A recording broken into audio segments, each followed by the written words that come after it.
2 furlong کے بعد تمہیں ایک شیر ملے گا، تم اس کو یہ انگوٹھی دے دینا، شیر یہ انگوٹھی دیکھتے ہی تمہارے راستے سے ہٹ جائے گا،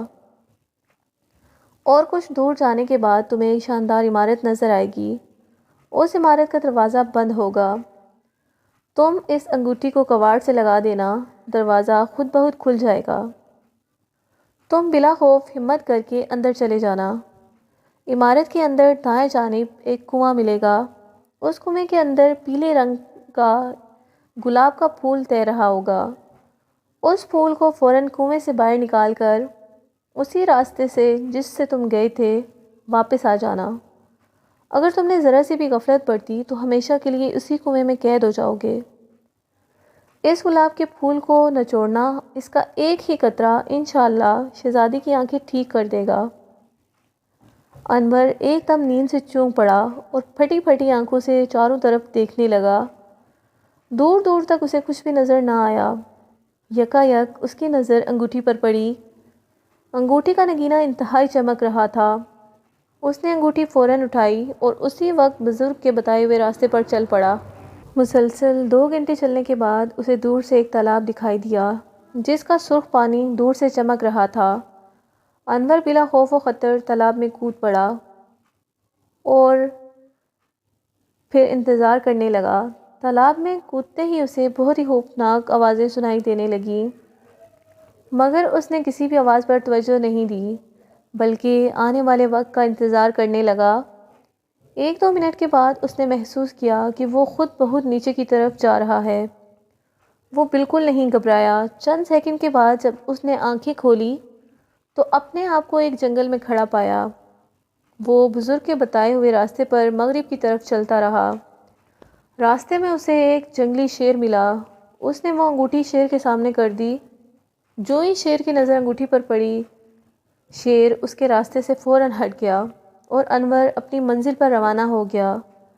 تھوڑے ہی فاصلے پر اسے ایک شاندار عمارت نظر آئی، دروازے پر پہنچ کر تالے سے انگوٹھی رگڑی تو تالا خود بخود کھل گیا اور انور بے دھڑک عمارت میں داخل ہو گیا۔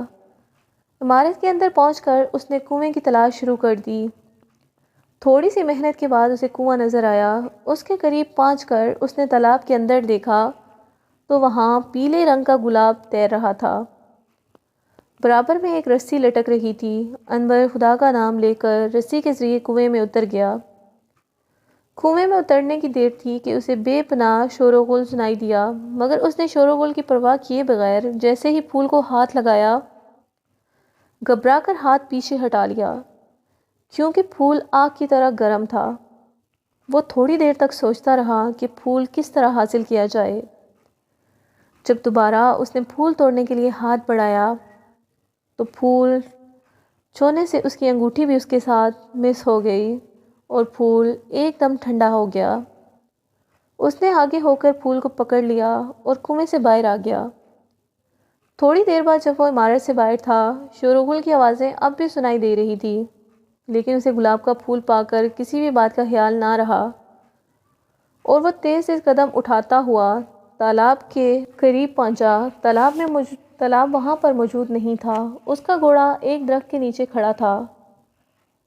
وہ گھوڑے پر بیٹھ گیا اور اپنے ملک کی طرف چل پڑا، راستے میں ایک جگہ وہ سستانے کے لیے رک گیا، تھوڑی دیر بعد اس کی آنکھ لگ گئی، وہیں بزرگ خواب میں آئے اور کہا، بیٹا اللہ کے فضل و کرم سے تم اپنے مقصد میں کامیاب رہے،